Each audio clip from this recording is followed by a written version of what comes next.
Korean spread hope in Sri Lanka. Korean language boom in Africa and the Middle East. Korean cook-off in Brazil. Men's shed for retirees in New Zealand. One-person broadcast bridges Korea and Turkey. Rising table tennis star shakes Australian table tennis.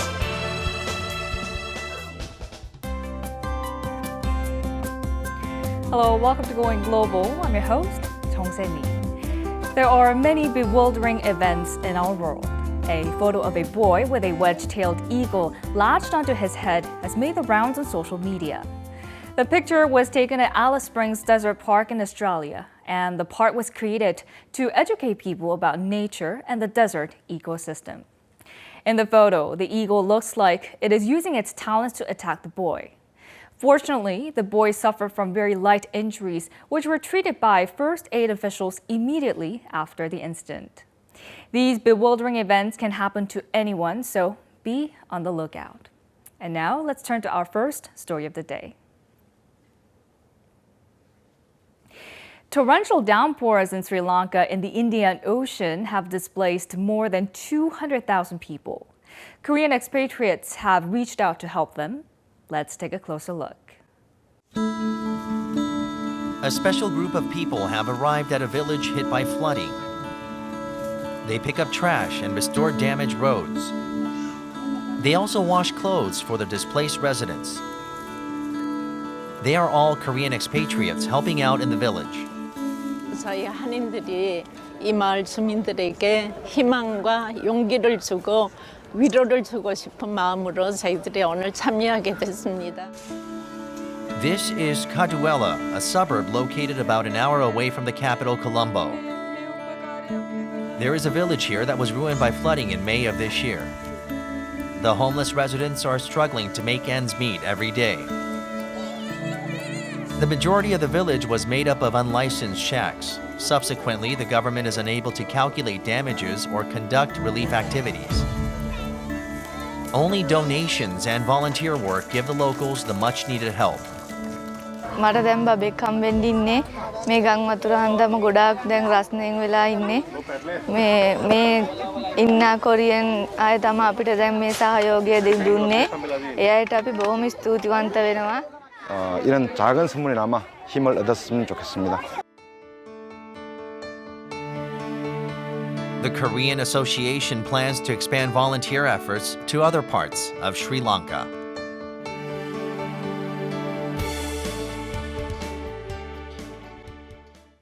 Moving on to our next story.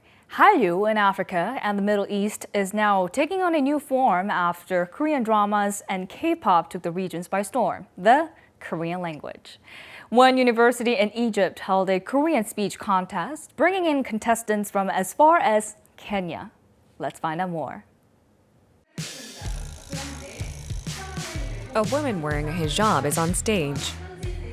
She explains a common scene from a Korean drama in fluent Korean.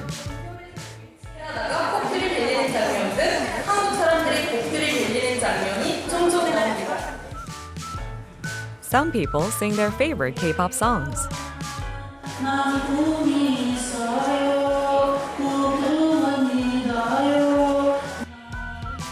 This is a Korean speech contest held at a university in Egypt. Held annually, the contest is in its 10th year already. 저는 한국 문화와 한국 사람을 좋아해서 한국어를 공부하게 됐습니다.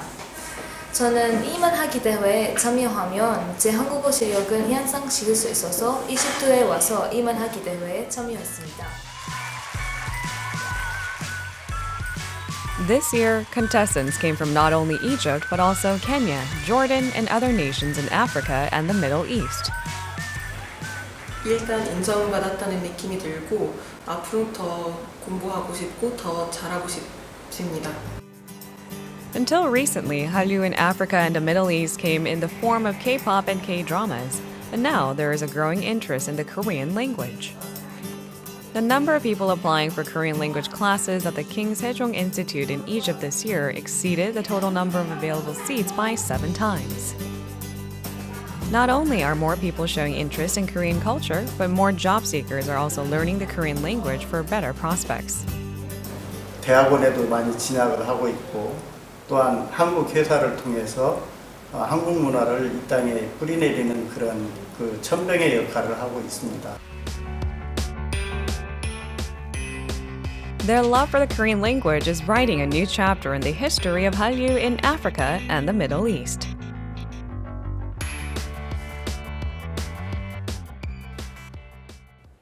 Our next story takes us to Brazil. A Korean cooking contest recently took off in Brazil. All kinds of Korean food were showcased, from bread filled with bulgogi to a Brazilian interpretation of Korean spicy fish stew. Let's find out more. Brazilian chefs are using Korean ingredients and spices to make Korean dishes. This competition will determine Brazil's representative at the Global Taste of Korea Cooking Contest, slated for July 20th in Seoul. Todos os pratos também foi bem diferentes. Tem pratos que eu nem imaginava que podia ter a junção dos dois e conseguiram fazer isso. Então eu gostei bastante. Out of some 50 initial contestants, only 8 are left. They've made Korean mainstays like japchae noodles and bulgogi, as well as fusion dishes mixing Korean and Brazilian flavors. The winning dish was a fusion of meontang, or Korean spicy fish stew, and moqueca, a Brazilian saltwater fish stew, resulting in moquetang. Eu não esperava, eu sei que tinha outros pratos muito gostosos além do meu, mas lá eu estava muito nervosa na hora do cozinho, eu acabei não provando muito. Some of the contestants didn't have formal training as chefs, symbolizing a high degree of interest in Korean cuisine. 지금 브라질에서 가장 인기 있는 새로운 외식 음식 중에 하나가 바로 이 한식입니다. 지금 다른 아시아 음식과 달리 새롭게 나타난 음식으로서 건강 그리고 사람들이 좋아하는 세계 조화가 잘 어우러진다는 그런 평을 받고 있습니다. The fusion dish of moquetang will be showcased once again at the Global Taste of Korea contest in Seoul.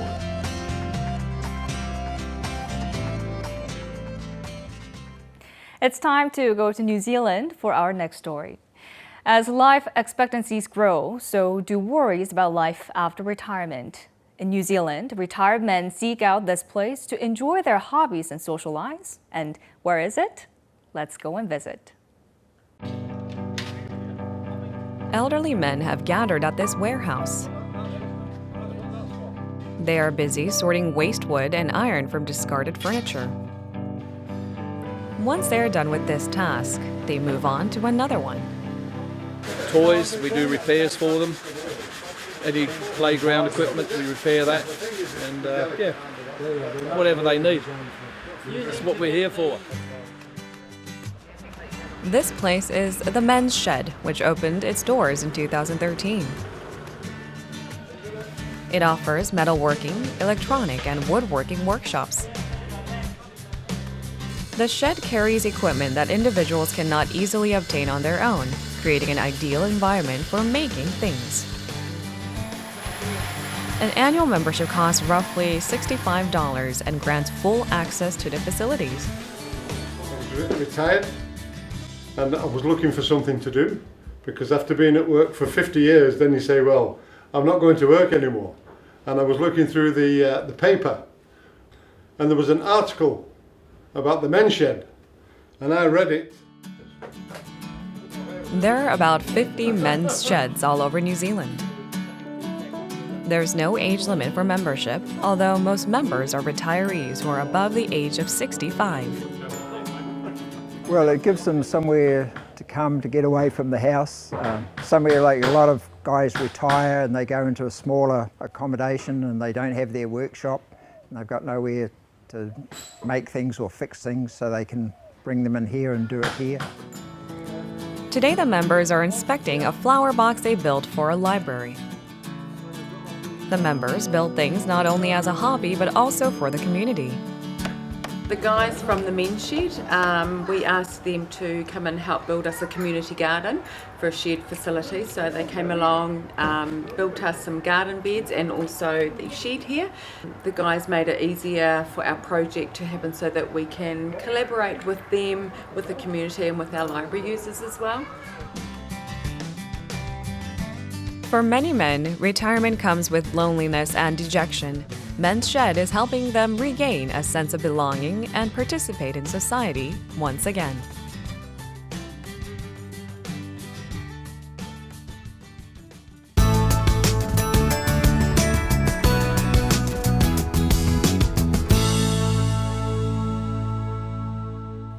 Let's turn to Turkey for our next story. With the help of social media, individual-run broadcasts are trending all over the world nowadays. One Korean expatriate in Turkey is running her own online show about Korean culture, which is quite popular among the Turkish youth. Let's take a look for ourselves. This is an online broadcast show popular among the Turkish youth. This show is called Korean Friend, and the broadcaster talks about everyday Korean culture in fluent Turkish, attracting the interest of young people. This show is the most popular among Turkish viewers, even though it does not cover Korean drama series or K-pop stars. Eğlenceli ama daha çok Türklere yönelik değil mi? Türk kültürü.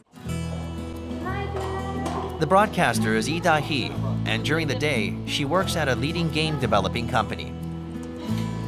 Yi began broadcasting online in order to express her gratitude to Turkey and its people. Yi came to Turkey about a year and a half ago and faced difficulties with the unfamiliar culture, but her Turkish friends helped her settle in. Yi started her show targeting Turkish people who are having trouble adjusting to Korean culture. 사실 외국인들에게는 한국에 대한 믿을 만한 정보를 찾는 게 상당히 어렵다는 걸 제가 외국 생활을 하면서 알게 됐어요. 한국에 대한 믿을 만한 정보를 정확하고 생생하게 전달하고 터키인들과 공감하는 게 목표입니다. Her broadcast is playing a major role in introducing Korean everyday culture to Turkish people who are new to the culture. verirken de lütfen dikkat edin, iki el ile verilmesi. The content may be stiff and dry, but she conveys it with humor and a youthful flair. Her program has become popular among full-time workers by word of mouth. Ondan Türkiye ile ilgili izlenimlerini duymak, bu şekilde bir kanalda onları gösterdiğini görmek beni çok mutlu ediyor. E hopes that people accept cultural differences not as differences, but as diversity.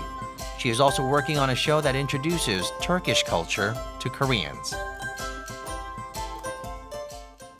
It's time for our last story of the day. Recently, a 13-year-old Korean up-and-coming table tennis player recently won a regional competition showing her prowess and potential to write Australian table tennis history. Let's meet Oh Soo-bin. A table tennis training facility in Sydney, Australia. Among the adults playing for fun, a young player catches our eyes. This is Oh Soo-bin, who recently picked up 2 medals at the New South Wales Regional Tennis Competition. 수빈 양이 리턴하는 것이 굉장히 스핀이 많기 때문에 사실상 그 받아내는 게 다른 일반 선수에 비해서 상당히 어렵습니다. Soo-bin began playing table tennis in March of last year. And 3 months later, she won 2 gold medals, facing far more experienced players at the 2015 New South Wales Open Championships Junior Division. At the recent 2016 championship, she won a gold medal in a singles event and a silver in a doubles event. She made waves in the table tennis community after defeating Australia's national youth table tennis representative, who is 2 years her senior. 수빈이는 수비 선수여서 공에 구질이 많고요. 그리고 특히 서브가 좋아요. 그리고 아직 어린 선수이기 때문에 발전 가능성이 아주 많은 선수입니다. Soo-bin started later than other players, but is known for her extreme focus. Even though she's juggling both schoolwork and practice sessions, she methodically splits up her free time to work out. 내일 기차 타려고 뛰어요. 기차역까지 학교에서. 그래서 그게 좀 도움이 되는 것 같아요. She is still more focused on enjoying the game than on the results. But she's training hard for the upcoming National Youth Championships, which will determine national representatives. 수비도 잘하고 공격도 잘하고 수비 선수 주세혁처럼 잘하고 싶어요.